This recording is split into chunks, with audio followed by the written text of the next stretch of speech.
Alors nous allons voir maintenant les dépréciations d'éléments d'actifs.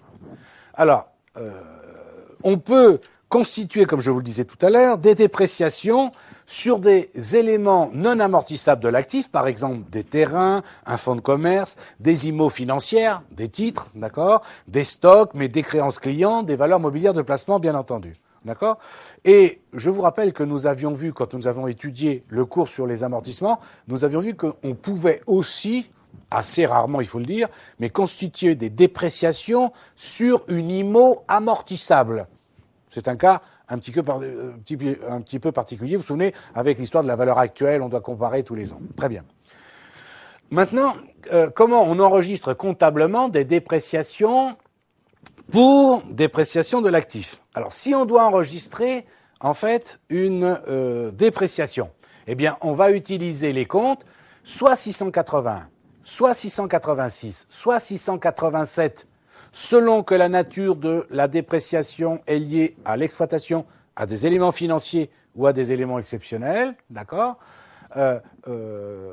681 ou 686 ou 687, à 29 ou 39 ou 49 ou 59, d'accord? C'est-à-dire que je vais mettre un 9 en deuxième position du compte que je dois déprécier. C'est exactement le même principe intellectuel que lorsqu'on fait, vous vous souvenez, une dotation aux amortissements, on fait 681 à 28. Eh bien là, c'est pareil. Si je dois faire c'est à peu près pareil. Si je dois constater une dépréciation sur un élément d'actif, je mettrai soit 681 ou 686 ou 687 à 28 ou 29 ou 39 ou 49 ou 59 selon le cas. On est d'accord sur le principe? Donc, regardez bien. Selon la nature de la dépréciation, donc du coup, on passera les écritures suivantes. Regardez, c'est très très simple. Donc je mets. Alors là, je vous ai mis les vrais intitulés. C'est-à-dire que vous aurez le droit, bien sûr, dans le cadre de l'examen, au plan comptable. Moi, si vous voulez, souvent dans la réalité, dans le monde réel, on dit bon, allez, quel compte tu as pris? J'ai pris le compte 681. C'est pas stupide, c'est pas faux, mais il y a quand même, vous voyez, des vrais comptes. Par exemple, la dotation aux dépréciations des IMO corporels, c'est pas tout à fait 681. Le vrai compte, c'est 681 61. D'accord? Bon, il n'y a rien à apprendre par cœur, puisque de toute façon, avec le plan comptable, vous l'avez, c'est pas ce que je veux dire. Mais vous voyez, faites attention, vous avez des correcteurs qui sont assez sensibles au fait d'utiliser exactement le bon numéro de compte. Voilà.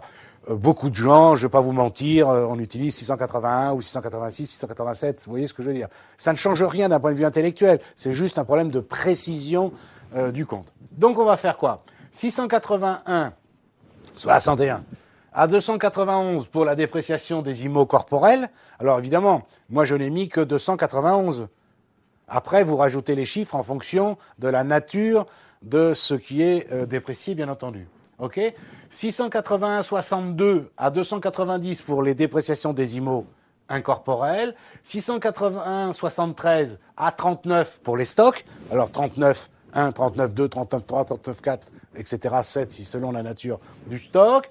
681,74 dotation dépréciation des créances. Alors, regardez, A. 491, 496,2, 496,5, 496,7, selon que ce sont des dépréciations sur créances clients, des dépréciations sur cession d'IMO, des dépréciations sur cession de VMP et des dépréciations de comptes de créances diverses, par exemple.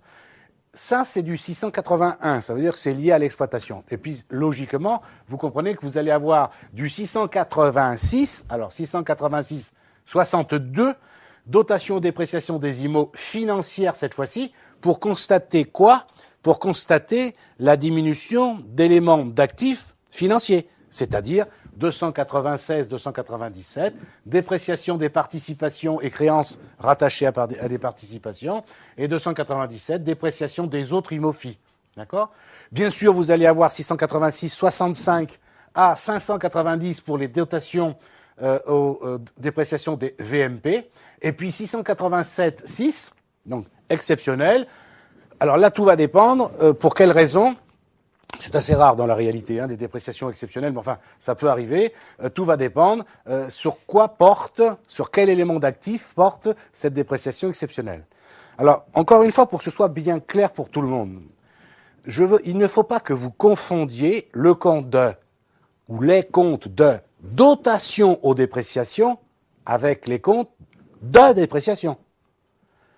Oui, je sais bien que pour vous c'est à peu près pareil, mais c'est pas pareil. D'accord? Parce que les comptes de dotation aux dépréciations, ce sont les comptes 681, 686, 687. Les comptes de dotation dépréciation. Par contre, les comptes de dépréciation, ce sont les comptes 29, 39, 49, 59. Ce ne sont pas les mêmes comptes. C'est tellement pas les mêmes comptes que les comptes de dotation, on va les voir dans le compte de résultat, puisque c'est des comptes de la classe 6, alors que les comptes 29, 39, 49, 59, on les verra dans le bilan, pas dans le compte de résultat.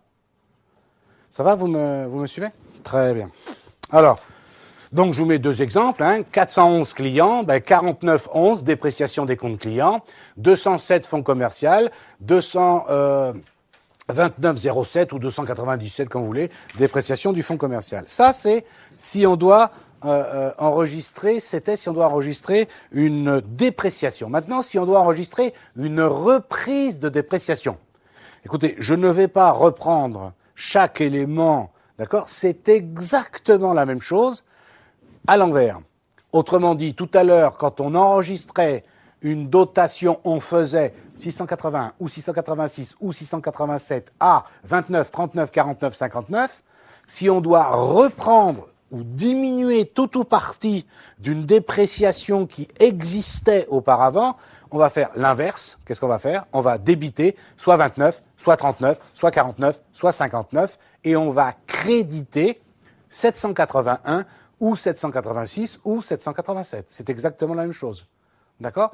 C'est-à-dire que, entendez bien, juste que vous compreniez d'une façon très très simple, lorsque j'enregistre une dépréciation, je constate une charge d'un point de vue comptable, 681, 686, 687, A, 29, 39, etc. Et quand je dois reprendre une dépréciation qui existait, autrement dit diminuer une dépréciation qui existait, l'année où je reprends, qu'est-ce que je constate? Un produit. 781, enfin 29, 39, 49, 59, à 781, 786 ou 787. Donc je fais un produit. On est d'accord? On va prendre un petit exemple simplet pour commencer. La société X constate lors des travaux d'inventaire effectués le 31/12/N les faits suivants. Un lot de marchandises de 45 000 € est déprécié pour 10% de sa valeur. Le 2/12/N, elle avait acheté 100 VMP pour une valeur totale de 32 000 €. À l'inventaire, le cours unitaire est de 310 €. Suite à l'installation d'un sens interdit, le fonds commercial d'une valeur initiale de 135 000 € est susceptible de subir une dépréciation de 30%. Je vous demande les écritures au 31/12/N. Alors, c'est très simple.